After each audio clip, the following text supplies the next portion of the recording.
Hey everyone, welcome to more Meets These Guys, and please welcome these two American Transformers fans going from the UK books from the beginning, and we'll look at all aspects of the UK books from cover to cover to deep dive into some of the aspects that some of us have taken for granted. Boo and I have known each other for over 25 years, and the crazy amounts of useless knowledge we have to share is astounding, and more every day it seems. I don't know where Yes. the knowledge I had is gone. I think my college is leaking out of my head now. Yeah, we're All over the floor. Clean that up. Oh, unfortunately, yeah. We are looking at Transformers UK number 26, Good which times. man, it's so nice. The art in this is so much better. Oh yeah. Oh my This is God. probably the best art that like early Transformers had. Yeah. It is very reminiscent of the Wildman like later on in the UK books that almost look like like guys wearing, armor pieces, but having a lot of expression on the face, except in this case they're actually more angular, Oh yeah. more. Well, these are the toys come to life. Like these designs are basically what we're getting now with Mhm. like Legacy and War for Cybertron. Yeah, exactly. So it's really nice. And that actually came to mind when I was looking at some of the panels as we'll go into as we, go through this. Well, and just the emotion he can get out of those robotic faces, Yeah, you know. 100%. Which the team on this is William Johnson and Kyle Baker. Yeah, I was looking at William Johnson. I was trying to figure out if I recognized him from anything else, but I mean, he didn't come to mind. I'm sure he's probably one of those guys who did a lot of stuff at Marvel. Actually, no. Oh, really? Yeah, he worked on Daredevil for a while. Okay. He's actually credited with creating was it Yukio? Is that her name? Or Yuriko, You're good. which, Lady Deathstrike. Oh, yeah, yeah. Okay. Yeah, he created her but before she became Lady Deathstrike Okay. because he did like the ROM annual she was in. Oh, okay. Neat. Yeah, so it was oh yeah, Yuriko Oyama, and then Paige Guthrie, Husk Yeah. from Generation. Yeah, he created her also. Like he's the first Nice. person to draw her, and it was like ROM Annual 13, I think. Or let me see, let me look it up. I'll trust you on that. Oh, sorry, 3. ROM Annual number 3. You don't even know. I was like, ROM didn't go 13 years. No. ROM wishes. Rom the Space Knight? No. Yeah, which it's weird, they would do those oddball little side stories and just random annuals. Yeah. Yeah, that was what that was. But Okay. yeah, and he did a lot of work on Daredevil under Denny O'Neil and Bob Budiansky. Oh, not well. There you go. Yeah. Work with Bob. And in an interview on manwithoutfear.com, Hmm. they asked him about William Johnson and what he was doing nowadays. And he says, I have no idea what William Johnson is doing these days. I can tell you that when I worked with him, my impression was he was a very nice guy with a lot of talent. But although he meant well, he had a very difficult time meeting the demands of a monthly book. Uh, He basically begged me to take him off the title, which I eventually did because he couldn't meet the deadlines. I got it. So like he was so into the art that, I guess he couldn't just fudge it to get the deadlines done. Yeah, you can definitely tell the level of skill, or actually I don't know, the level of skill, level of care, and definitely jumped up in this issue. Yeah, the detail and Yeah. stuff he would put into it was awesome. So it was sad because he was so good that Mhm. he just couldn't like bring himself down to to rush to get the deadline out. Yeah, well, it stinks, but I mean, at least he was good enough to say that. Like, look, Right. I can't do Daredevil, man. This is too much for me. Well, he wasn't fired. He left the books. He stopped doing comics, and like no one knows where he is or what he's done since then. Huh. Like he just Interesting. disappeared as far as anyone knows. Okay, And well, his name is hard to look up. because it's a pretty plain name. There are a lot of William Johnsons out there. Yeah, I went to high school with one. Right. And then Kyle Baker did the inks on here, which that's the other half of this equation. If Mhm. you can have good pencils and lousy inks, and it'll run a book. Oh yeah, Yeah. yeah. And Kyle Baker started out Good as an tracer. intern at Marvel. Nice. Yeah, Okay. he was the basically the Xerox guy. He was making copies. And he was filing the letters from the fans also. Oh, okay, cool. Yeah. And then he became the background assistant to several inkers. His first credited work at Marvel was he did the Kid Commandos Mhm. half page in Marvel Universe Handbook number 13. Huh. Then he did several film adaptations, including Howard the Duck and Dick Tracy. Howard the Duck. Nice. Yeah. He worked on classic X-Men, Red, White, and Black, Damage Control, Truth, Deadpool, Justice League of America, Batman, Plastic Man, and Mad Magazine. So we kind of did everything. Yeah, he did a lot of everything, and I mean, he did a lot of work on Deadpool and Plastic Man, which you can kind of see how those two are kind of Oh yeah. Oh, 100%. similar books. Yeah, Yeah. and then he's done a lot of work in animation. He did work on Looney Tunes and on Phineas and Ferb. Oh, nice. Heard Yeah, a lot of good things about the show. I just nothing I ever got into. So and here's a quote from him. He goes, "No one tells me what to write or how to draw. Only an idiot would dare tell Kyle Baker how to make a good cartoon. Hollywood and the magazine world are full of idiots. They water down my stuff and make it unfunny." I like it. That's some confidence. Yeah. And he quit art school to go into comics full time. I think he Huh. started when he was like 17. I mean, hey, if you got that much work out of it, awesome for him. Oh yeah, so he knows his stuff. And he is confident enough to tell you, what he thinks about it. Like the old comic book artists of the days. Oh yeah. You know, a lot of those old hats are very very I don't know. I don't know if they fold themselves, but they're pretty confident. I mean, those are kinds of days where I imagine them like the old days at TSR are the same way, sitting in like cubicles and offices, smoking and drinking and like playing with toys and trying to write something. Oh yeah. And if you know your stuff and you're right, you know, when you're right, you're right. Yeah. Oh yeah, 100%. He did a great job with inks in this book, so I can't imagine. I need to look at some of the other stuff he's done.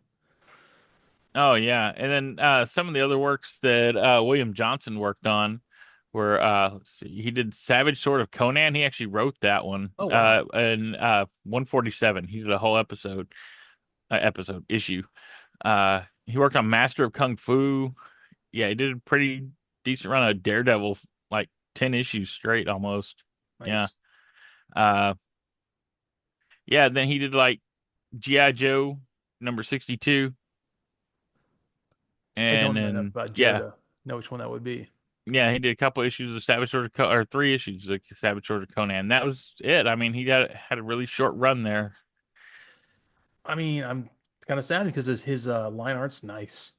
Yeah. Oh yeah, it's great. I'd have loved to see this guy do more in Transformers, especially. Yeah, I mean, he's got a where we had the early UK issues like with John Ridgway. John Hmm. Ridgway was being very toy accurate. He actually Johnson went here and I mean he went off the Sunmo models, probably the animation models that Budiansky sent over for them to use, and did a Hmm. fantastic job with it. And the cover on this one is good too. That Oh yeah, was one done by Mark Bright, who also did the Transformers Are All Dead cover, nice. and Herb Trimpe. It's pretty trippy. Yeah, which he did Megatron on that part. So like they worked together on that cover. Okay, Yeah. the Ratchet is definitely cleaner, but still. Yeah. And also the transformation. Really like that they included that picture from the original comics commercial they had for the Transformers, where it's like black helmet Megatron. He's holding his fusion cannon like a bazooka and shooting it. Oh yeah, that first design of Yeah, Megatron. Yeah. I really like. We kind of need to have that as an alternate thing, but I know that sounds kind of a lot. Oh, they'll get around to it I'm sure. eventually. I'm sure. All the Ye- things they're doing, the retro things they're doing now. But I have a feeling that whatever they're doing for the SS-86 Megatron. We're gonna see a recolor in, you know, the comic colors. Generation selects. Yeah. And Yeah, I'll bet that it will eventually get an alternate head that be looks kind like it always looked like a rugby helmet. of neat. That one, the original on like commercial, definitely does. Yeah, Yeah. he's got the scrum. Or like those old school football helmets that were like leather that just kind of strapped to your head. Yeah, like the you'd see on like Abbott Costello or the Three Stooges playing football. Yeah, Right. they're like leather. I don't know, skin caps. Yeah, man, I don't see how those gave any protection at all. Here, spoiler, they didn't. Yeah. Which is why they don't use them anymore. Exactly. I mean, the ones nowadays barely do. Oh yeah. Oh, but yeah, I mean, well, then again, look at rugby players, and they're in a heated match. They're bloodied up, and they're cut and they're bleeding from their heads and everything. Yeah. So obviously, those helmets don't work all that well. So yeah, this is Warrior School. Um, Yes. yeah, Ratchet receives on-the-job training courtesy of the malevolent Megatron, like the cover shows. I like this too. They we'll get into it as it goes on, but it gives some more I guess mythos to Transformers. Like some I of their just love the tongue-in-cheek thing there, oh, on the job training. yeah. And and also in this issue, the finale to Chromobots. Yes, the final issue of And Chromobots. I read that and I'm like, that's it. So I don't know. It was kind of It it was abrupt. yeah, real abrupt. Like, oh, okay, we're done. And of course, we also have we have a change up of the books. They had it, I think maybe towards the end of this book where they said they're going to start doing this weekly, Yes. This is which is the changeover when it became a weekly book. yeah, which is kind of cool. And And full color. oh, I'm enjoying this line Yeah, art. not this issue, but the next one. Uh, so they're gonna just pull over Yom coloring on everything. No, when it's his turn. That's true, unless they're doing their own stuff. So we'll see. Okay, I really like the black and white line art. It's so nice. Yeah, You it is. really it makes you appreciate the work that the penciler and the inker did. That, and I mean, when I look at it and it's just black and white, it makes me think of the old horror comics and stuff. Oh yeah, completely. Yeah. Oh, we have some we're talking about I guess the keyboard to success Bon Tempe electronic keyboard winners. That little like I think it was like the frog or something keyboard book thing. Is that what it was? I think this was for the regular keyboard. This wasn't for the frog one, Oh, okay, okay. I think. Yeah. Then we have the Cadbury giveaway.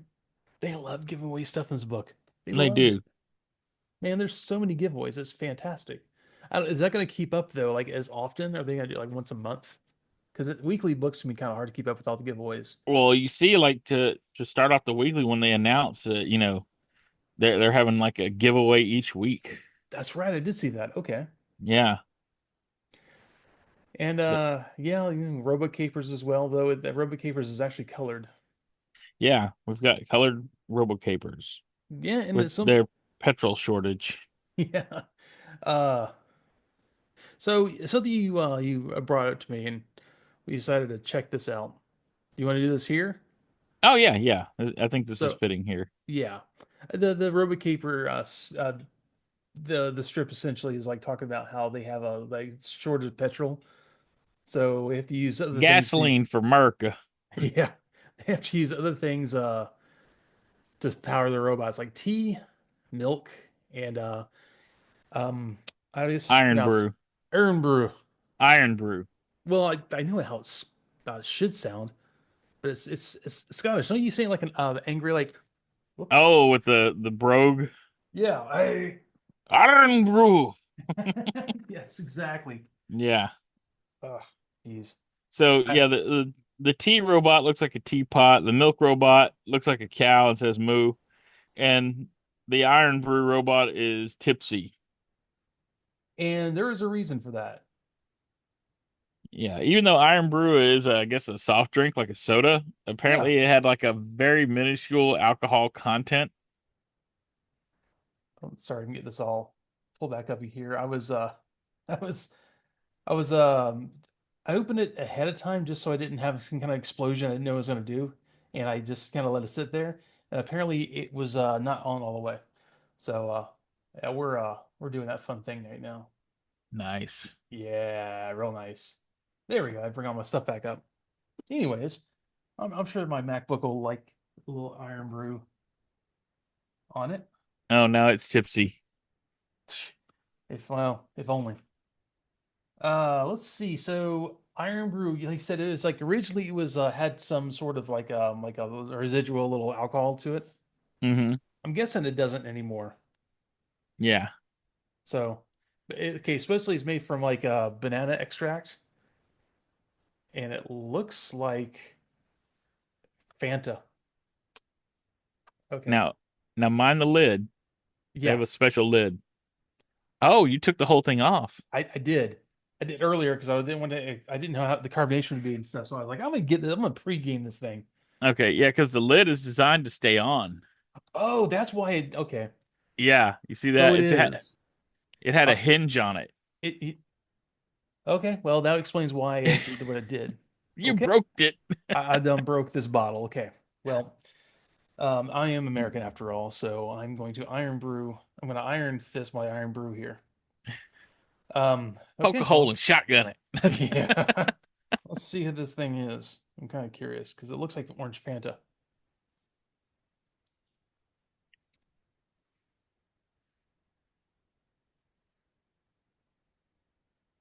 Uh, it kind of tastes like a watered down. If someone mixed a cream soda with something. I thought it tasted like cream soda with like a hint of like orange zest. Yeah, that's definitely not banana I taste there. Yeah, no, it's like a citrus, but like the rind. Kind of, yeah. The pith, the bitter part of the Yeah, yeah. It's kind of weird. It tastes. It doesn't. It's also a lot less calories than a lot of stuff we have here. But it like has like three tastes to it though, because first you get like the cream soda, and yeah, then you taste like the zest, and that fades away, and then you get like another like cream soda type taste to it, but it's a little different than the first one. that's weird. Like it kind of fades in and out. It's yeah. It's not bad. I just don't know if I would drink it all the time.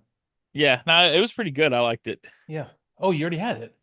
Oh yeah. Well, I mean, I can't really drink it on camera. Well, here we are. I'm the crash test dummy for this one. Yeah, it's not bad. It tastes like if you had a very I guess diluted like Sunkist and had it with cream soda with it. I don't know. It's weird. I don't know. It's almost as if like if you taken a slice of orange and put it in there, and you can kind of catch a hint of the rind from it. That's what I thought. It's not bad. It's just weird. I wish it was alcoholic. Right? I bet it would be a good mixer. Probably, but I definitely am. Yeah, hey, I tried it Maybe because a little bit of rum with that would probably be good. oh yeah, anything with a little rum is good. Yeah. I'm sure turpentine with a little rum would be good. Turpentine and rum. We'll try that one next week for the final episode. I don't know what happened to the podcast. I just stopped at one point. Oh, Cameras on, corpse just laying there, fly on your face. so yeah, man. I'm first page of this warrior school. These kids are camping at Mount Hood National Forest, which once again, excuse me, they're having this around Oregon, around Portland. Hmm. I mean, yeah, I've been on Mount Hood. I mean, it's 45-minute drive from Portland, so yeah, easily. We got a real place. Oh, it's definitely a real place, yeah. Yeah. Not Um, like Valmont.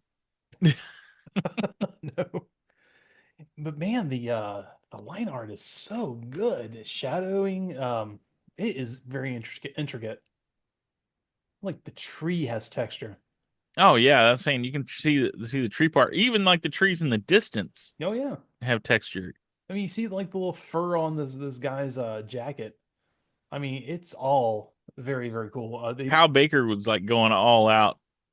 Yeah, but William Johnson, his pencils, I mean, these things were, yeah, Kyle Baker with the inking, with the I shadowing. would like to see the pencils Yeah, without the ink to see how much detail was there. And I mean, you got to wonder with that much detail, maybe Baker skipped some stuff just to get it done. he had to have because that's a lot of work there, man. Yeah, you can Freaking see there's leaves just on a the lot trees of are detail kidding. in there. Yeah, and they were talking about the sweet scented Douglas fir. I mean, people did their research on Oregon. Maybe it's, people who were like, hey, what they're. I'd say they Googled, but then we're talking about 1985 at this point. Oh yeah. Well, But that part was Bob Budiansky, so uh, well, awesome, good job, Bob. yeah. Good job, But Bob. yeah, I think this the early Transformers run. This is like the height of it right here. Yeah, it definitely is, and it was good because it's a good issue to do it on too. Yeah. Um, so yeah, I mean, like tree gets knocked down, and basically their tent's flattened, and they look up, and there's Ratchet with Buster on his shoulder. And God, he looks good too. Ratchet just looks fantastic. He looks like I wish the Sunbow model looked this good. Oh yeah. I mean, this is like the Call of the Primitives for the comics right here. It is. It really is. Even Buster, though. Then again, Buster also looks like he's 30. But yeah, even he looks great. Trying to I think. looking at. I know Kyle Baker probably did a lot to improve the shadowing and stuff in this, but the lines are clean. Oh yeah, all of it. I mean, the two of them made a great team on this. Oh God, yes. And if I guess if it didn't have such, deadlines, he would have been great to have on a book like this.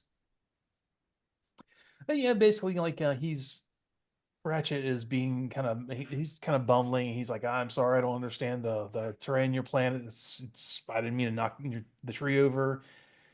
Oh, not a tree. This pipe, Oh, brown pipe, brown pipe. I'm sorry. brown pipe out of its mooring. Yeah, So you still got that thing where they're still figuring out Earth. They yeah. don't understand organic life. Permit me to correct my error. Yeah. And what was it? Tommy from was it like season 5 of Transformers? Was that what it was? Oh yeah, yeah. Tommy Kennedy. Yeah, Tommy Kennedy. Buster's like Tommy Kennedy up on Ratchet's shoulder right here. Oh yeah, and Buster here, he looks like Ike Eisenman. Mike Eisman. What do I know that name? He was on Lost. He was in Wrath of Khan. He was Preston, the young engineer that died. Yeah. Oh, That God, Scotty was kind crying. of He was in does. Escape to Witch Mountain, Race to Yeah, Witch it kind Mountain, of all that. does. Yeah, he was Tony. Yeah, Yeah. that's funny. So yeah, he looks a lot like him. Um, I mean, Buster's kind of like the hey, he's cool. I know he knocked over a tree and wrecked your camp, but he's trying to help. And Yeah. there's a whole bunch of panels going over a talking robot, and they're explaining that he's a doctor, he's not going to hurt you, anything like that. Dude, it cracks me up. Ratchet picks up a log out of the fire and just like holds He it up like, what's this? he just And reaches in. yeah, and there's the I guess the girl or whatever with him is like, that's fire. He's like, no, I know what fire is. What's this thing that's burning on? It's It's just almost like, a modern person talking to cavemen. What is this? Fire, fire good. it's like I know what that is, but what is it burning on? Yeah. He almost seemed affronted. They go, then he's like, it's wood. Oh yeah, he Wood. actually bolded no. I know fire. Oh. I know, an idiot. But yeah, it was more than things like where it kind of says like, look, I don't have this in Cybertron, so I have no idea. And so it was once again leading into that thing where they're they don't understand how organic life works, and This is probably the most benign interaction that a Transformer has had with humans in this entire comic. I mean, yeah, considering a lot of the other encounters we've had is with Jazz, stalking that kid, and Mirage, seeing him in the night, and then you have GB Blackrock, his whole oil platform being decimated by Shockwave. I mean, honestly, This is pretty good. Oh, Yeah. how about Braun destroying the town? Oh yeah. So, I think the thing that makes it different here is no one was in the tent. Yeah, that would have been kind of bad. I mean, like, Then it would have been a typical encounter. Optimus Prime stepping on the deer. Oh, Oh dear. yeah, jeez. And man, Buster's like giving away all the secrets here. He's like, oh yeah, he's going to drive. We're out here getting a ride back and stuff, and something about driving. And Hmm. when the kids look drive, he's like, oh yeah, Ratchet, show him. So he transforms, which looking at the transformation, it almost looks like they're having to transform into his battle platform. Hmm. But yeah, and back again. That was a nice cheap way to use that panel twice. And I don't think they've used that transformation in any of the Ratchet toys ever. I mean, No. and that it actually looks like it makes sense. Like Hmm. they thought this out. Oh yeah. It honestly it looks like the robot mode looks like the masterpiece Ratchet and Ironhide. The half transformation mode, that looks like the actual Ratchet toy. Yeah. The head has disappeared and, he's kind of standing on the platform, You needed some two gangly arms off the side, right? That's all it's missing, really. hanging off the side. Yeah, so he shows them like, yeah, we, you know, our ship, the Ark, thought it would give us an advantage. We had the ability to transform and things, and I'm an ambulance. He shows it off. That's Luckily, like Ratchet's Gearwalk mode. it kind of does look like that. Luckily, he's not showing his Decepticon symbol this time. He's showing his Autobot symbol. He's got Um, back to his roots. yeah. So he kind of tells the kids there that like I haven't had a lot of experience with with organic creatures, so I don't really know what's going on. So like I'll show you what I can do. It was just kind of very, like you said, very inane, It's wholesome. wholesome. Yeah, there you go. That's a good way to put it. Wholesome encounter with Ratchet, and of all the Autobots to have a wholesome encounter with, it would be him. This is like the first 20 minutes of a Friday the 13th movie. Oh, it totally is. Yeah, kids camping, college kids out camping in the woods. Hmm. And I'll once again, I'm not a fan. We've talked about this of Yomtov, but I think it's the Neil Baker inks that Oh, when it goes into color here, oh, he Kyle still looks Baker. Yeah, a Kyle Baker. Yeah, yeah. he looks really good. I mean the Well, and Nell Yomtov stepped up his game on this one too. Okay, so I'm not just imagining that. No, this is like one of his better jobs too. I don't know if he had a little more time to work on this one, Well, but it we'll William get Johnson's into taking a that while. more later. But he put a little more into the detail of his work on here. Okay, yeah, because it definitely looks better. I mean, Ratchet's face alone. Oh yeah, Um, you got, shine and gradation, in yeah. his face, even like in multicolors on their clothes even. Mm-hmm. You're, Yeah. yeah, it doesn't always happen with Ratchet or no with Yomtov rather. Yeah. And Like when he's cooking hot dogs, yeah, they're cooking hot dogs. He's like, oh, I can do that too. Oh Grabs, yeah, like he's gonna show them an easier way to do it with their laser scalpels that pop out of their hands. yeah. He's like, look at this, and you're like, yeah, they don't have those Ratchet. They and but that's when Buster has a migraine or something. He has a big old jolt to the system. He's got a halo. He does. That's definitely a power going off. Yeah. But he has a little flashback to the whole thing that happened in the arc where he got with Optimus Prime and Optimus Prime had him put the piece of the wire on his head and Put jumper cables on his ears. essentially yeah I'm exactly Optimus Prime and this is Jackass. that.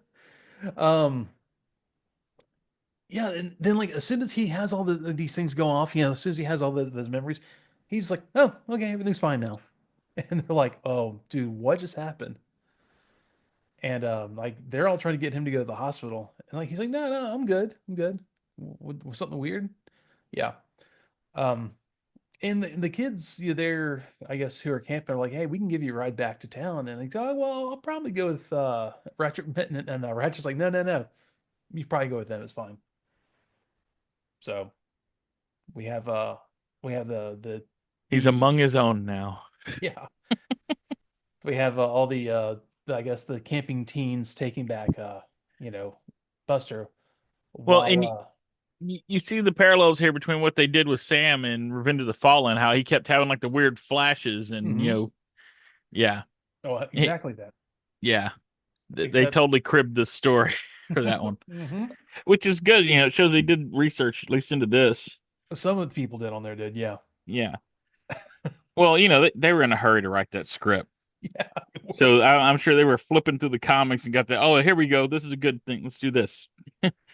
Dude, and here we go back to the Sunbow trope. These guys are walking into the Black Rock Aerospace Plant Number One, where the most technologically advanced jet fighters in the United States are built. So, of course, someone goes, "Hey, look, it's Gabe. His name's Gabe. Hey, look, there's gonna let this great brand new cassette deck on the ground. We'll grab it. Let's go, Gabe." Past all of the gigantic guns in the huge like anti-personnel emplacements everywhere around this building. Again, the only robot that's ever in disguise. Yeah, and he does a great job of it too. Yeah, he's been. And do you notice? See, this is what I was talking about. How Nelly Omtov really stepped up his game here. Mhm. Because look at Soundwave's colors. They are blue. He's normally Oh, purple. yeah, he is. He's been doing him purple before this and after this. So, Yeah. like, there's something special about these issues. He's nice thing is he's blue. He's got the gold border on his tape deck, silver buttons, but the Decepticon symbol is actually still purple. So he didn't run out of purple palette. Yeah, It he did. still had purple. So yeah, the guys And, are and this is the same in the American, so it's not like this is a correction in the okay. US comic. It's just like this too. So yeah, they go in there, they're checking into work, and they go talking about the cannons are outside. They could sink a small country, and so on and so forth. And there's a little mention of BlackRock's oil rig that was stolen by that robot. So apparently it's going around the company because I didn't think a lot of people really knew what happened with the oil platform besides people who like got to escape. Oh yeah, well, I mean, this is probably, chatter within That's the what I'm thinking. company intranet. Yeah, that's what I'm thinking. And well, I think that's directly tied to this. Like, since it's another BlackRock facility, it's like Shockwave must have gleaned it from some of their database that they left there. Exactly. It makes a lot of sense actually. Yeah, he's talking about all the the hardware and stuff, and this guy, I don't know if this is a spelling error, but he's like, okay, enough of the military speeches, General. Let's build some Oh juice. no, he's doing Spanish, Generale. Generale. Oh, that because yes, because that's why he calls him amigo all the time. Sorry, Right. I don't know if it's you could tell how white I am, but there you go. Yeah, he puts Soundwave right in the top of his locker, just like we rag on Spike for doing all the time. Right. Yeah, it'll be safe till then, he says. And this really reminds me of like Day of the Machines, where Yeah. remember how Soundwave and Megatron ended up in the Lost and Found. Yeah, and Megatron was in the guitar case. Yeah, Yeah. that's always a fun trope. The so yeah, the locker starts shaking and stuff, and like Soundwave busts out once again, painted, colored correctly. He looks pretty good. His head looks a little blobby up top and everything, but I mean honestly, it looks pretty good. Oh yeah, and I mean his colors like that with that dark blue and his Uh-huh. silver always popped. Yeah. That's He even got like the red trim on his wrists. oh, he does. So Yeah, we you're got right, he sticker does. detail even. I'm telling you, Yeah. Yamtov was on his game here. Yeah, and I was like, oh, they all make fun of me. They'll see. They'll see what I can do. Um, And then I'm never doing it again. it was Just a once. bet. I bet I can paint that. No, I can do that coloring better than anyone else. Okay, I won the bet. I'm good. Um, and so yeah, there's just but banging going on. Everyone hears like metal tearing, and then there's this guy who, let's get like the line art's great. He's like, investigate this. He has this big frightened look on his face, and you see Soundwave. This one goes back to line art again. There's no coloring, but it looks so dang good. Soundwave just starts laying out missiles and shooting everything, and he's got I'm just Laserbeak seeing going. that last panel there, like it was Andrew Dice Clay. Hey, investigate this. Yeah, Sorry. there's so much detail in this panel though, Oh yeah, this is like one of my favorite like panels in the entire run. and it seemed like Kyle Baker didn't overdo the inking in these panels. Like there's some heavy inking in a lot of parts of it, like gun and the people and stuff. Hmm. But Soundwave is very passively inked. Like it looks almost like he didn't go over the top. He didn't want to make Soundwave pop as much as the people in the foreground. He wanted them to Yeah, pop. it was subtle. Well, it's almost like he gave it like an atmospheric effect because he's so big in the distance. Exactly. So it Yeah, looks really nice that way. Like a nice contrast. that's the art school training right there. Is what that I'll tell you 100%. That's what that was. Nice. And look, yeah, his arm comes out of the panel to like show how big he is. He's so big Yep. that panel can't contain him. And I mean he's blown away advanced, jet fighters and stuff and it's like the humans are trying to defy him and trying to protect the base. He's like, there's no defying me. Um, Oh yeah, well, and the just the detail in the panel there where he's shooting and Laserbeak's flying out and stuff. You could pose like the masterpiece Soundwave and do that. I mean, the detail on the gun and all that, like you could oh yeah, that could just be a photo of the masterpiece. yeah. Put it in there. It's a perfect rendition of Soundwave, and even the Yeah. next panel behind him, once again talking about how he's in that last panel he's back a bit because he's so big, but this one he's like more in the foreground and he has darker shadows and lines. Oh yeah, when they're up to his eye level. Yeah, And yeah, they got his face perfect there too. I mean, the way yeah. his visor has that angle. It just looks good. Everything about this looks fantastic. Yeah. I uh I mean this stuff is honestly it's like poster quality. Like you had this on a blow up if you had these panels and framed up on your wall, it would look Hmm. fantastic. Yeah, when I first started collecting the American comics, Hmm. like when I got to this far into it, I was like, man, this is like the best stuff ever. Like Yeah, I love these parts. it is. And it's almost like you have a lot of the almost I guess throwaway scenes in the TV show that just don't seem very important, but because it's a huge panel in the middle of this page, it really shows off how destructive Soundwave is. Just him and Laserbeak. Well, and it's almost like the scenes like this got watered down in the cartoon because it happened so often. That's possible too. Like how many episodes started out with, oh yeah, they just, Soundwave transforms because somebody carried him into you know, a power factory, a power plant or a factory or something like that. And then, the guys shoot at him and, Megatron walks through a wall or some stuff like that. But this right, I mean, you feel the power in it from Yeah. here, because especially since the point of view is like the worm's eye view. You feel how big Soundwave is. Yeah, and it goes on there too. I mean, they also in the things he's saying, the way he's saying things like, you fleshlings shall recognize your new masters or die in the learning. Yeah. It's pretty brutal compared to how the Sunbow show was. Oh yeah. And well, in the Sunbow, that the angle is always like on the Transformers. Like you're always looking at it from the Transformers point of view at that level. Yeah, like You don't feel like the menace of these are giants, hmm you know. And same thing in the like, middle top of a panel on page 12. Hmm. You see these guys in the foreground, this made the whole joke like, I take it back, amigo. We're being late for work is a good idea sometimes. Obviously, I missed that where he was Spanish. But yeah, Soundwave, once again, he's back. He looks huge and he's almost, the lines are a little lighter, like you said, like where they're showing him in the background. Yeah, he's part of the background and he's still massive. Yep. Yeah, the guys who brought him in are the ones that regret coming into work on time. Yeah, that's what you get, man. But then again, do they even know what he is? Probably not. Oh no, they don't realize they did it. So that means Yeah. they'll do it again. Yeah, exactly. Man, maybe you should quit bringing radios in. Every time you do that, one of these things shows up.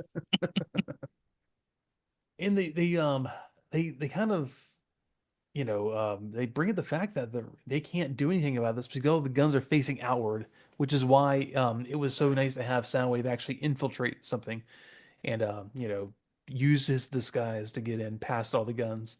Oh yeah, they changed their tactics on them. First time, it was shock and awe with Shockwave, Yeah. and this time, they did the sneaky heist. Yeah. Yeah, And so it works extremely well, and there's no need for worry about the guns. I mean, they basically got all free guns on the outside of this base, and they're trying to contact the army, but Soundwave catches it. He has his own little halo. It's like he has almost like the Spider-Man like danger sense around his head. oh yeah, he's got a spidey sense. He's got a sound wave sense going Yeah, off. and he has a laser beam go and terminate the signal coming out of the booth. And God, Soundwave, our laser beam looks so good. Yeah, Even the they did an excellent job on here, Yeah, even and it's like like a the perfect mix between the character models and the toy, it is. because there's details on here that aren't in the character model that are based directly off the toy. Yeah, yeah. Like even the little shapes on like Soundwave's shoulders, where like his indentions and stuff are, and his stickers. Oh yeah. Yeah, Like I said, once again, this is like a masterpiece Soundwave in a panel. Everything's perfect with it. I think like if they had this level of art like all the way through, Hmm. you Oh yeah, know, top tier. I don't think this comic would have ever got canceled. No, and Because by the time we got the really amazing art that came in with Simon Furman, mhm. the it was almost too late to save the book. Yeah, yeah. Luckily, they had already been working on the UK, so the UK book obviously went on longer and had a better run. But I mean, you couldn't do anything about the American book at that point. Yeah, it was kind of winding down there, Yeah. but yeah, I think if they'd had this the whole time, I think it would have blown up even bigger than it was. Oh, definitely. And back on the oil platform, Shockwave is, talking about how what a great job Soundwave did with, carrying out his plan perfectly.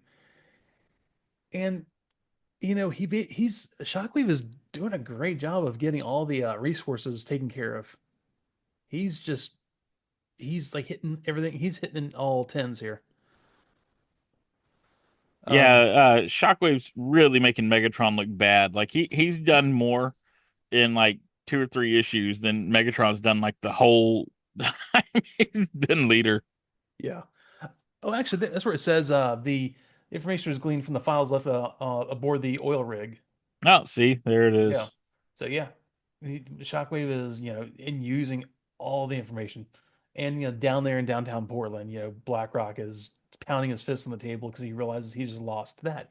But worst of it is everyone saw it, so now he Yeah, can't even hide his. He's got his tail handed to his shame.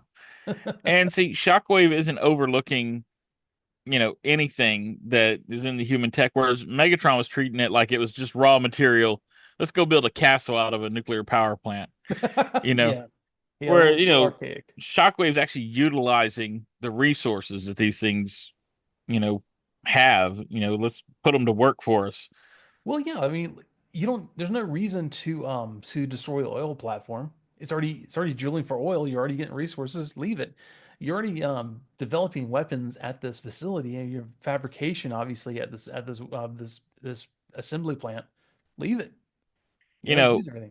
Shockwave has played Age of Empires. You got to start off with the primitive stuff before you can break out the siege engines. Yeah, and he's done it well. And BlackRock just goes on a tirade, and he's not beaten yet. He's kind of pissed. I think that the big thing for BlackRock is the fact that it's so public now. He can't hide anything from it. Oh yeah, his office looks a lot like an airport tower. It kind of does actually. It's a weird shape. Um, I don't even understand why the shape. Or kind of, yeah, it's like an airport tower with that was rejected by the Teen Titans. I don't know. it does kind of look like the Teen Titans Tower, but like shaped differently, like more Yeah. curved and around the sides and stuff. But though he goes to, and I swear, GB Blackrock must like own everything in Portland because then he goes to Blackrock Chronic Care Institute to go see Josie. They don't build those things unless they're forced to, like by a court. Well, she's He had some environmental problems, and yeah, somebody had the black lung or something, and they had yeah, this is a tax write-off. little known fact, black lung was named after GB Blackrock. Yeah, he actually owned all those coal mines back then. That's where he Yep. got the name. Started in coal, just polluting the planet. He's trying to Um, ruin it so these darn robots won't want it. yeah. But he shows up to see Jody and Josie, sorry, not Jody. Josie, Josie Beller, and she's been, basically paralyzed from about the I guess around the neck down, but she's using her arm, so I guess Yeah, there's some and movement in her right arm. yeah, she's only got like mobility in that one arm, Yeah. and she hasn't been able to speak yet. She's like BlackRock's bringing her flowers and kind of joking with her. The She's over there playing Zork. she is um though he they bring in this like printed circuit design equipment. Hmm. Like they're working with something with her. And it's almost like they're trying to figure out so they're kind of hinting at what's going to happen at this point. Yeah, this is foreshadowing, but not to BlackRock. He's like, "Oh, you're just working as hard as ever." Yeah. And it's and once the doctors leave, he kind of gets kind of morose about it. Like the doctors say your nervous system is damage is too extensive. Don't know if you'll ever recover. And Josie's just kind of giving him a side eye because she's Well, I mean, working come on on. He something. comes in and he's like such a downer. That's what somebody wants to hear when they're in the hospital. It's like, wow, doctors say you're never going to get better. Just stick with it. You'll never get better again. Yeah. Uh, No words of encouragement there. Wow. Yeah, you're really screwed. but you see this little thought bubble coming out of her. Her. It's maybe she's typing on the keyboard like they'll be stopped. GB, I promise. Oh, yeah. Because he's promising to stop him. She's like, oh, no, No, I got this, yeah, basically. I'll stop them. This whole circuit board etch thing, and yeah, we'll get this. Don't worry. Yeah. Well, there's a little servo motor moving by her. Is It's there? it's a little claw with servos on it. That's right. Yeah, it's moving towards her. So dun dun dun. Yep. She won't be in that bed too much longer. Yep. Maybe. Uh, Who knows? yeah, exactly. This cover coming up in a little while tells me something different. Right. Back at Mount St. Hilary, and the volcano that serves as a most unusual and unexpected harbor for the alien ship, the Ark. It's not a harbor; it crashed into there. It's just stuck in there. And Ratchet's going in there. He's trying to be brave. He's like, "What am I even doing here, man?" Oh yeah, it's like he's on a like a suicide run there. It's like I'm gonna get killed in here. Yeah. Oh yeah. But also like he has to kind of see for himself what was going on there, and he sees the whole like, oh my God, they're all dead, Which and that's he's why he ditched Buster so he could go back. yeah, oh yeah, that's why he's like, I got to get rid of this kid so I can go back and everything will be okay. Honestly though, the Autobots look good hanging upside down. There's nothing crazy with them. They're better than they were, the ones that were hanging before. Oh man, the designs here. I mean, you can feel the depth of it. Yeah, Uh, they look like the right Autobots. right. I mean, they're just three dimensional. These look like these could almost be like 3D models of these guys. They're just Oh yeah, so well drawn. yeah. And Ironhide has his legs back. Oh, he does. Oh, he Yep. does. Maybe they've been working on that. They need to make sure it's a full-on model.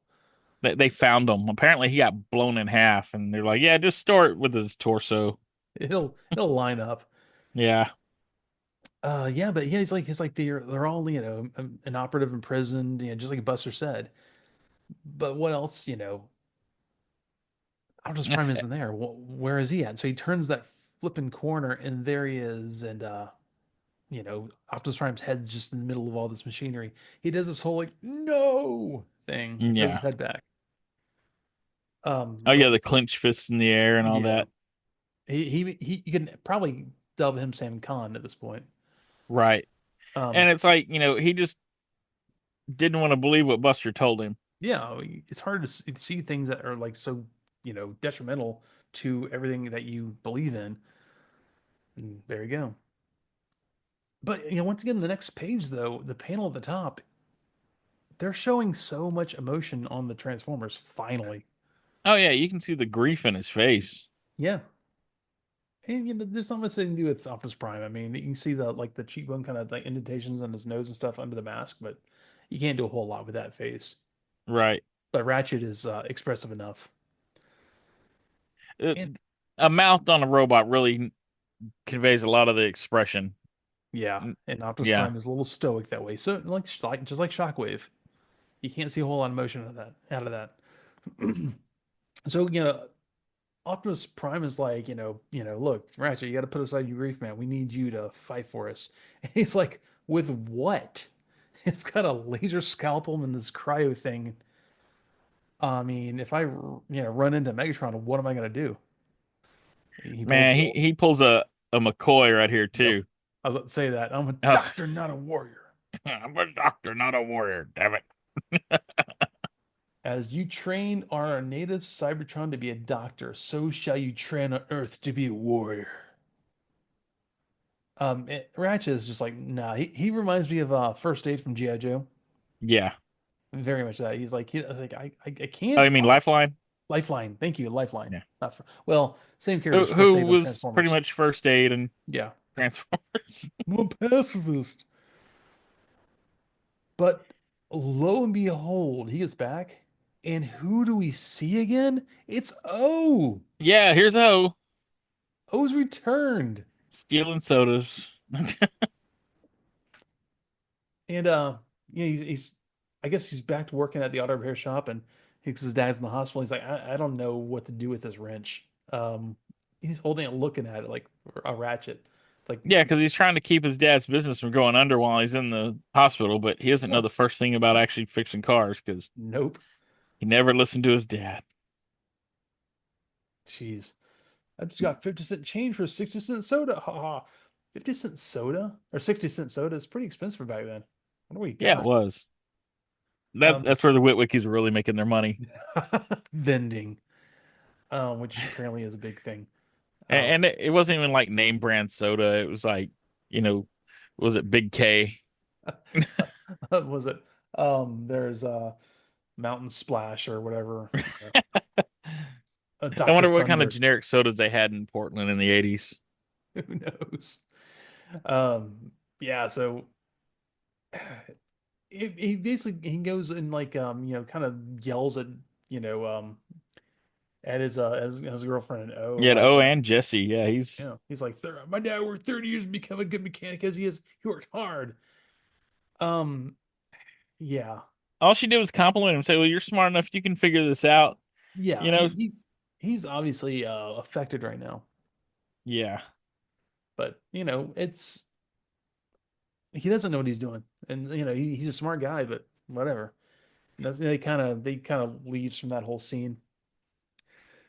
But where it continues, there's a little jump from with Chronobots in the middle there, but where it continues, man, he is once again having like the migraine thing going on, but then he's got like cosmic energy around him as he starts levitating all the machinery around him while he's having this headache.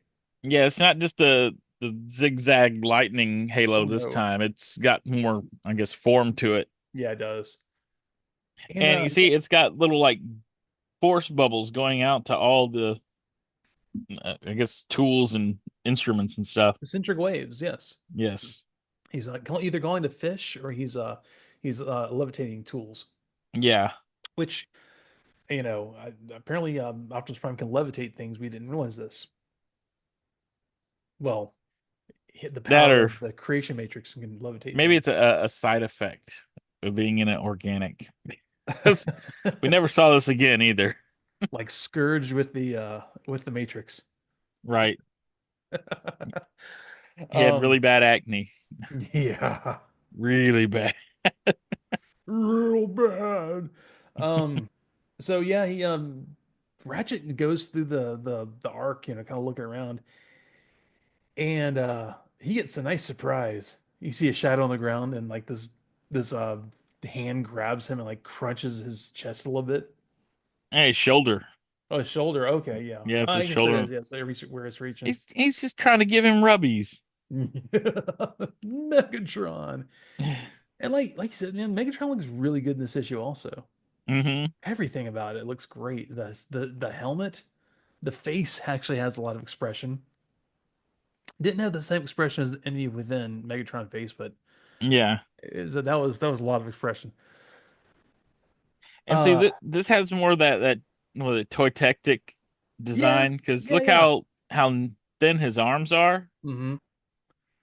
And but like then they're wide. Like it's just like the toy. yeah, there's But a it doesn't look wrong. That's the odd thing about it is like you have to really look at it and go, oh wow, yeah, his arms are thin, but it doesn't click that way. It looks right.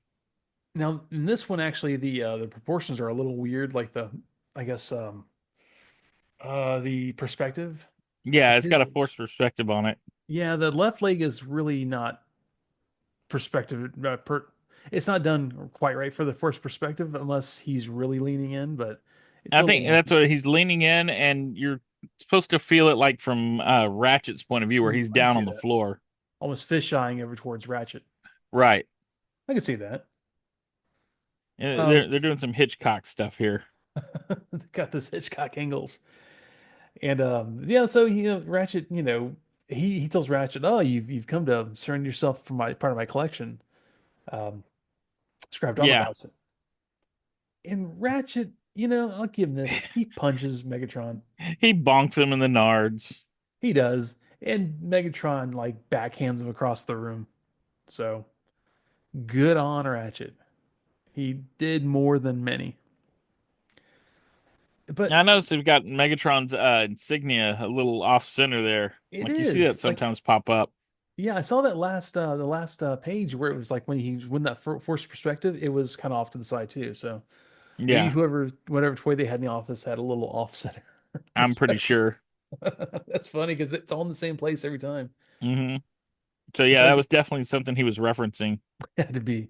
Yeah, Megatron's skulking up to Ratchet, and Ratchet pulls out his repair tools, and it looks like it's a sonic laser, some laser beam, and heat and cryogenic cold. Yeah, so he tries the old heat and cold on him. Yeah, which Megatron just laughs at him. He does. He like throws his head back and laughs. He's like, so Yeah, he's not even looking at him. He's like, no. you're that non-threatening. I don't even have to look at you while you're attacking me. This is just funny. Yeah, he's kind of taking out all of his aggressions and his frustrations out on Ratchet right now. Oh yeah, he's just toying with him. Otherwise, Ratchet would be dead already. Oh yeah, 100%. And he pulls a Ratchet. He's saying, "Hey, at least you were a little fun for a little while, so I appreciate that." But Shockwave, jumps up and comes through a monitor and says, "Hey, look, stop whatever you're doing, Megatron, and prepare for the head office prime for immediate transport." And Megatron says, "Yes, Commander." Ratchet's like, "Whoa, wait a second." Yeah. Yeah, and then Megatron, of course, smashes the monitor because he's pissed they had to call him, Commander. And it's obvious that, Shockwave doesn't have visual on his end. Yeah, Or it'd be like, why are you holding an Autobot up that's still alive? yeah, exactly. So yeah, it's just Megatron just throws a fit, and yeah, Ratchet's like, Oh yeah, so he this Cobra is Commandered the screen. he did. You, oh, I just I expect him to like if he had like a curb of Viper or something around, he could have thrown him into the screen. But Right. this Megatron, he just did it himself. Well, with like the Marvel Sunbow stuff, is giant screens are cheap because they trash them All constantly. the time. All the time. But yeah, so Ratchet kind of realizes like this is like the angle I've been looking for. So he's like, "Hey, look, look, look, I can help you." And Megatron's like, "What? Grind the Autobots into powder?" No, no, no. Look, you know. we can work together here to defeat Shockwave. And he knows that Megatron is like that is a big problem for Megatron right now. He's like, all right, he was defeated before by the Dinobots, and Yeah, he showed that he had information, at least on how he was defeated the first time, enough to bluff. yeah, exactly. Yeah. So we get a little a little backstory about what happened to Shockwave and the Dinobots and all that. Yeah, we get a flashback. Yeah. Doodaloo, doodaloo, doodaloo. They're following, and so yeah, Supreme Decepticon Military Operations Officer. Basically, he was the guy he was chief of staff for Megatron. Wonder who gave him that title. He That had well, he named himself. he had to have. That's a very specific title. There's a little thought bubble, but I knew behind the cold, logical monotone of his, he secretly, treacherously craved the power of my command. Not very secret anymore. So, but once again, the line art and the shadow shading on this with from the inking is so nice. Megatron is like looking, I wouldn't say pensive. He's looking like he knows something's up. He can't quite Yeah. put his finger on it. And Yeah, so, it's probably like the most thoughtful you'll ever see Megatron look. mhm. And one thing they end up at following the arc back or following the arc to Earth. Shockwave decides to try to find them. Yeah, because And he hung back on yep, the Decepticon ship. yeah, he Shockwave's like, all right, I got to find these guys wherever they're at. And I guess because of like what is it The Van Allen radiation belts. yeah, the radiation belts. Okay, yeah, it kind of messed up his I guess I don't know, gyroscope or his whatever he was using to His navigation array. navigation system. Yeah, and he Now touched down you in the see the Savage other Land. parallel to this, right? Megatron from the first Bay movie. Right. And where Yeah. did he end up? He ended up at the North Pole. Ah, Okay. okay. Good point. Shockwave ends up at the South Pole In the because of the Savage Van Allen Land. radiation belt. So yeah, they gleaned a lot from these issues. They definitely did. That's Yeah. kind of funny thinking about it like that now. Yeah, so the Y- Ark resurrects like five Autobots and like sends them to Savage Lands and gives them the forms of but gives them the forms of like the dominant species on the planet at the time, which were dinosaurs. Not Well, in the dinosaurs that Savage actually Land. yeah, well, yeah, but also not dinosaurs that exist at the same time either, which is kind of fun. Yeah. Well, Savage Land is that odd little thing in uh Marvel. Marvel that Yeah. they it's like the Lost World. Hmm. Yeah. Still. So it picked those and like, oh, those bigger, big and scary. That's what we're gonna model these new Autobots after. That'll work. Yeah. Take your new forms here. Yeah. And somehow he doesn't know how, but they defeat a Shockwave, and the only he explains that the only way that he's brought back is that the Autobot probe that was sent out, The Ratchet sent out. or that Ratchet sent out. Yeah, Yeah. I was gonna say the Autobots, but if you want to blame Ratchet, go ahead and blame Ratchet. See, he messed it up. He's got to clean it up. So he says, "Look, what? I'm not really gonna be any use to you dead. So let's make a deal here, man. You promised to return the Ark and the Autobots to me, and I'll destroy Shockwave." And Megatron's like, "Well, you really think you're gonna succeed where I failed?" Um, yeah, and Ratchet's like, I got an angle. I've I got a got way an to do this. angle. I got an angle. Well, and he starts thinking like a warrior there, Yeah, because Megatron says, "Well, why don't I just make you tell me?" Oh, well, go ahead and you kill me. You'll never find out. yeah, you'll lose all the information I have, so you Yeah. might not want to do that. So they did this little ritual thing where they take a little bit of their, I guess, a vital life blood energon or fuel. They both pee in a Coke bottle. They kind of do, They're and then blood burn. brothers now. Yeah. And so yeah, basically they sacrifice a little bit of their, you know, inner They're energon. fuel. Yeah. Yeah. Well, I mean, in the terms of oh, sorry, I'm getting my power cord here to plug in my MacBook. In the ways of what was it? It was like Innermost Energon. What was that from? I remember that in one of the more recent things, like Was shows that or in something. was that in Prime? Maybe in Prime, yeah. I don't know. I have to look that up. Yeah, I think that was in Prime. So he takes they take a little bit of their innermost energon, essentially, or fuel, and they put it in a little cylinder together and it reacts, and now they're bonded. So it's Yeah, I mean almost, this is you can tell this is still like predating Energon. oh yeah, yeah, yeah. And it's almost seems very ritualistic. They're saying it together, with now with the sacrifice, so shall our bond be sealed. It's like Harry Potter here. Okay, yeah, it's from IDW Comics. Oh, okay. No, Yeah, well, same that's about where the same. innermost Energon's from. Yeah, okay. That's right. That's right. It was. I kind of remember that now. Uh, And like I said, the whole thing's really ritualistic. It's kind of interesting. And there's a little writing on the pedestal there. I can't quite read it. Probably nothing. But I Oh, think it's like, hmm? on the little altar there. Yeah. Yeah, that there was no like set alphabet yet. Yeah. It So was just shapes. yeah, So yeah, Megatron's like, he's like, all right, well, this is done. So Ratchet, go destroy Shockwave and restore my command of the Decepticons and return here and defeat and join your comrades in their doom. Either way, I win. yeah, because basically now Ratchet's honor bound to fulfill his side of the bargain, which is to show him the defeat of Shockwave. Yep. Yeah, Or then get defeated and end up in the hang from the ceiling like the rest of them. So, right. And to me, Megatron's a little short-sighted here because the only reason Shockwave beat Megatron mhm. is because Megatron was still badly wounded Oh yeah, and he's still recovering. And a doctor shows up. yeah. I thought the same thing. Like, And the first thing you want to do is, I'm going to kill the doctor. It's like, no, dude, make him fix you. it had a lot of I could throw back to Prime where Starscream kept showing up. Like, I got information, but I need a little repair. Yeah. Like, Ratchet, come out here to these coordinates and bring your medical kit. Really could have done the same thing from here. Like, all right, repair me and let's just do this. Oh, yeah. I mean, keep Ratchet a secret.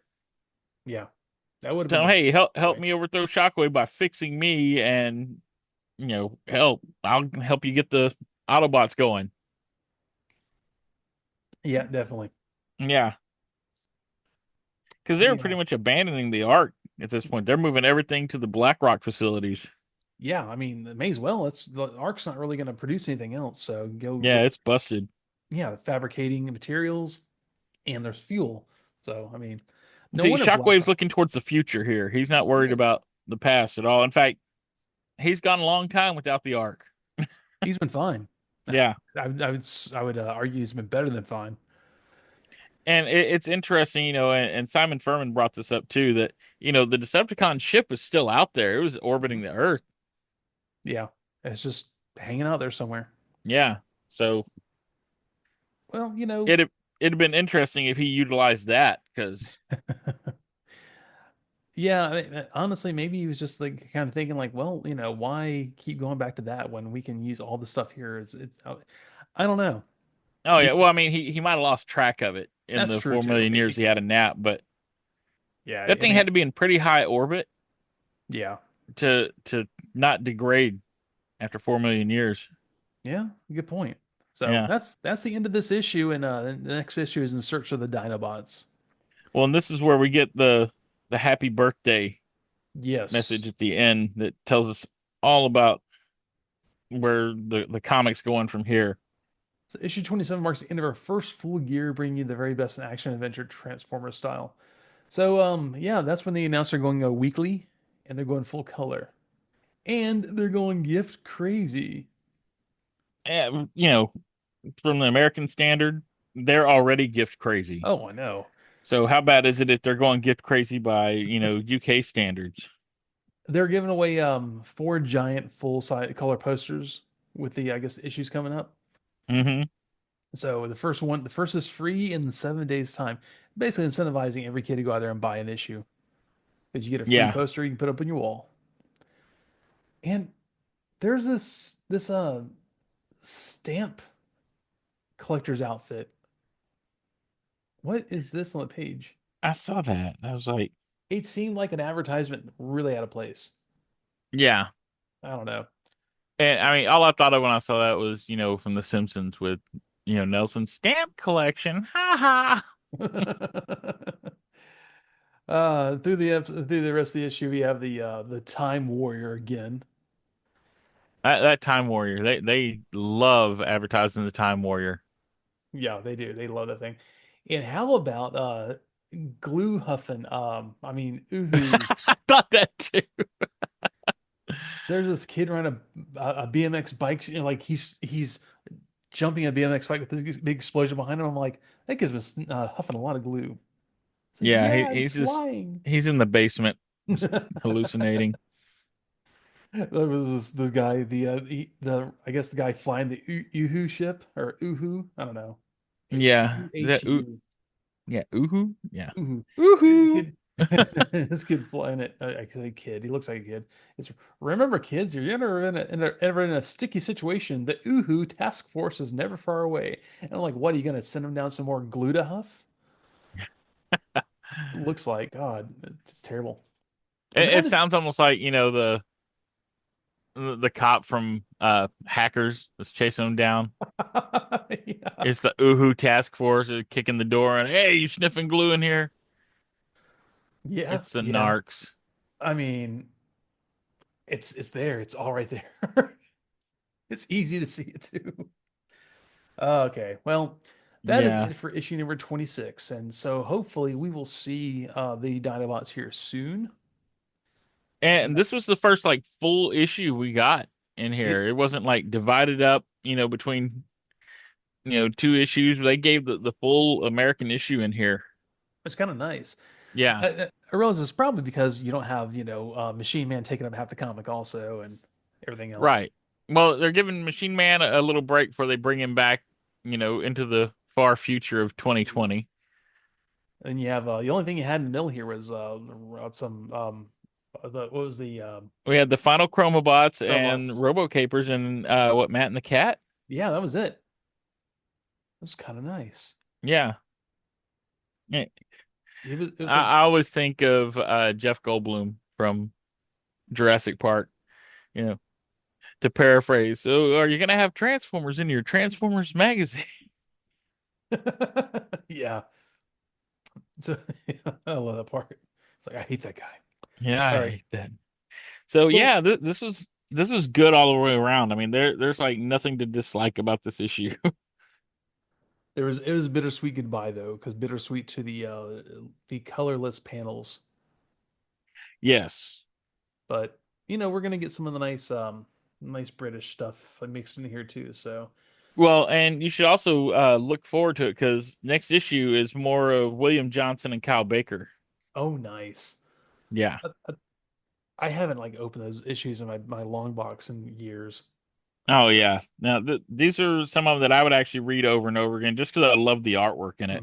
Oh, it's I mean, the fantastic. story's great Yeah, regardless, the story's good. but I really dug the whole like ritualistic part of that.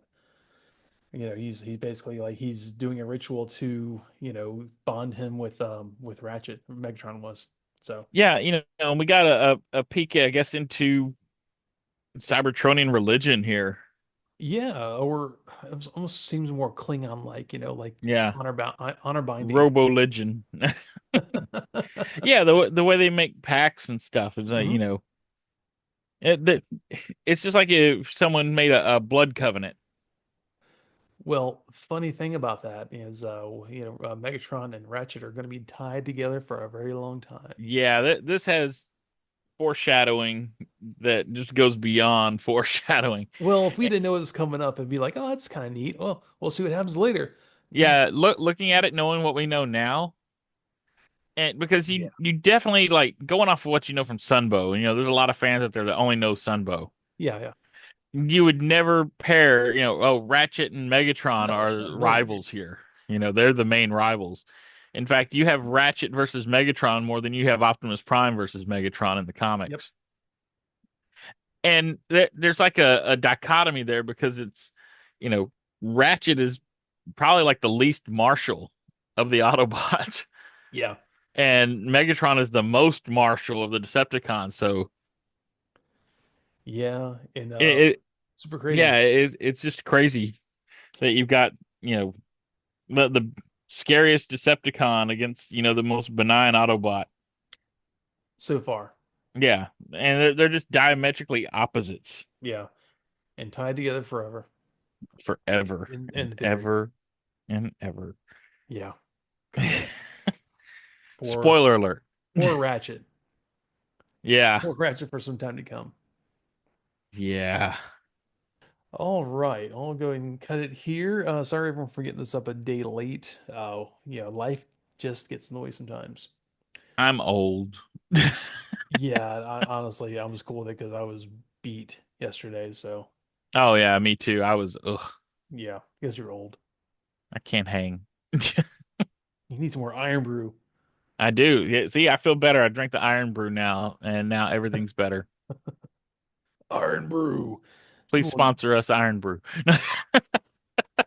It's like a little atlas on the front of this holding up the brew. It is. See? It's a little Yep. orange atlas holding up the word brew. He's the brew bro. And yeah, did we mention that this is what the national soft drink of Scotland? The second most popular national soft drink in Scotland is that I think what they called it. Yeah. Something like that. It was So, yeah, it's Scotland's uh, soda. yeah. I I don't know. It's the first. Yeah, I want to say I saw it the second most popular. Oh yeah, but I mean, I saw that it's considered like the national soft drink. Okay, well that yeah Yeah. was it Coca-Cola the number one or something? Oh, can anybody beat Coca-Cola? I don't even drink Coca-Cola, and I know, yeah, you just don't. No, dude, I live 90 minutes away from Atlanta. It's like Coca-Cola hub. They have a Coca-Cola museum there, and I know if I ever get Iron Brew again, to not detach the cap. Yes, it's a special flip top cap. It even says on the top says I am attached to recycle together. So see Oh, look at that! It does it say that. they're environmentally conscious. I get that in the camera. Yeah, well, I can't. Yes, it says I'm attached to recycle together. That's pretty thoughtful. It was pretty darn thoughtful. Too bad I'm a big, angry, dumb American. You nodded off, didn't you? Uh, I twist that thing. I was about to get my X-Acto knife out and cut it off. I'm like, this is not okay. This is actually obviously a fragment from like the when they put this bottle together. You know, we we we we should read things more often. They're trying to keep you from littering, Evan. Hold on. This is why I didn't see it. Hold on, let me do this. Okay. Oh, Oh, yep. There we are. There it we all are. makes sense now. Now, see. You look like an extra from Gattaca with your glasses. Well, perfection is where it's at. You should have got your contacts. Oh man. Anyways, we're gonna call it here. My fumbling around in the background. Shut us up before we go further. Oh, dude, I'm already trying to keep this to an hour, and I don't know if that made it. So we'll see. So see y'all next time, everyone. Good talking to you, and good. Hope you had a great week, and thanks for listening. Bye.